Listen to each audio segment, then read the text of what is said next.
In 1912, the world was mesmerized by a ship unlike any before it. The RMS Titanic, the largest, most luxurious ocean liner ever built, was a symbol of human innovation, ambition, and opulence. To many, she was unsinkable. But on a fateful night in April, the Titanic's grandeur would become a tragic reminder of how fragile even the most magnificent creations can be. The Titanic was born from the minds of the world's finest engineers and craftsmen at the Harland and Wolff shipyard in Belfast, Northern Ireland. Stretching 882 feet long, weighing over 46,000 tons, and equipped with lavish first-class accommodations, it was heralded as the Ship of Dreams. April 10, 1912. Excitement fills the air as the RMS Titanic, the world's largest and most luxurious ocean liner, prepares to embark on its maiden voyage. Built to be unsinkable. Not even God can sink this ship. The captain of the RMS Titanic, Edward Smith, was said to have uttered few hours to the departure. Designed with cutting-edge technology and opulent interiors, the Titanic was more than just a ship. It was a floating palace, with suites that rivaled the finest hotels, a swimming pool, Turkish baths, and even a squash court.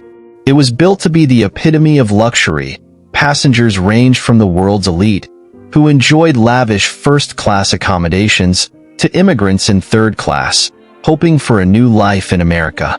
For many passengers, the journey across the Atlantic was a once-in-a-lifetime experience. On board were over 2,200 passengers and crew on April 10, 1912, all unaware of the perilous journey ahead. As Titanic sailed from Southampton, England, for its maiden voyage to New York City, with stops in France and Ireland along the way. If you're enjoying this story, hit subscribe. By April 14th, the Titanic was cruising smoothly through the cold waters of the North Atlantic. Yet, the ocean was not as calm as it appeared. Throughout the day, especially that evening, multiple ships had warned the Titanic of icebergs ahead, but the ship, confident in its design, continued its course, pushing full steam ahead at nearly 22 knots. At approximately 11:40 p.m., Lookout Frederick Fleet saw it direct ahead. "Iceberg, right ahead," he shouts. Despite the warnings and efforts to swerve the ship in order to avoid impact, the Titanic collided with the towering ice mass. The ship's hull was punctured and torn open, and 5 of its watertight compartments were breached.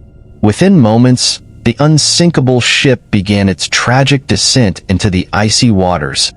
The impact was catastrophic, a glancing blow, but a fatal one. At 12 a.m., the distress calls began. But in 1912, there were no rescue helicopters, no instant responses. The nearest ship, the Carpathia, is hours away. The Titanic is sinking. Panic ensued as the passengers realized the gravity of the situation. With not enough lifeboats to save everyone, and many of them launched only partially filled, chaos reigned. Some passengers remained calm, while others fought desperately for survival. Lifeboats were lowered amid confusion, and with a women and children first policy in place, many men were left behind. But this was no orderly evacuation. People scrambled for their lives, and in many cases, the lifeboats left with fewer than their full capacity. As the freezing Atlantic creeps higher, the Titanic's bow plunges deeper. At 2:18 a.m., with one final groan of twisting metal, the ship breaks apart. The mighty Titanic, once a beacon of human progress, vanishes beneath the waves. Hours passed before the RMS Carpathia arrived at the scene. It was in the morning, but then, for more than 1,500 passengers, it was too late. Lots of passengers had perished, many from the freezing cold water. Only 710 survivors were rescued from the lifeboats. The survivors in lifeboats watch helplessly as the RMS Carpathia finally arrived to rescue them. Among the 2,224 passengers, only 710 survived. The survivors were brought aboard the Carpathia, but the cost had been staggering. The loss of life was catastrophic, and the world was left reeling in shock. How could the unsinkable ship be lost? Investigations were launched in both the United States and the United Kingdom. With all inquiries came the revelation of tragic failures, too few lifeboats, ignored warnings, and misplaced confidence in an imperfect design. As a result, the world witnessed sweeping changes in maritime safety, including the requirement for enough lifeboats for all passengers, 24/7 radio monitoring, and iceberg patrols. The tragedy, though devastating, changed how ships would operate forever. In 1985, the wreck of the Titanic was discovered on the ocean floor, 12,500 feet beneath the surface. Today, the Titanic continues to captivate and inspire, with countless books, films, and documentaries devoted to its story. It remains a haunting monument to those who perished that night, a reminder of both human ambition and nature's unforgiving power. It is a reminder of how fragile life can be, even amidst the greatest achievements of human civilization.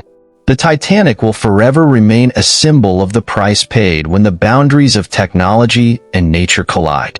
History is full of stories that shape our world.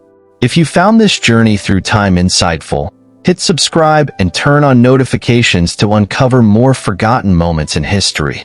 What historical events do you want to explore next? Drop your suggestions in the comments below. And if you enjoyed this video, like and share so more people can learn about the untold stories of our past. Thank you for watching this episode of Old Around the World. Until next time, stay curious, stay informed, and keep exploring the past to understand our future. Goodbye, history lovers.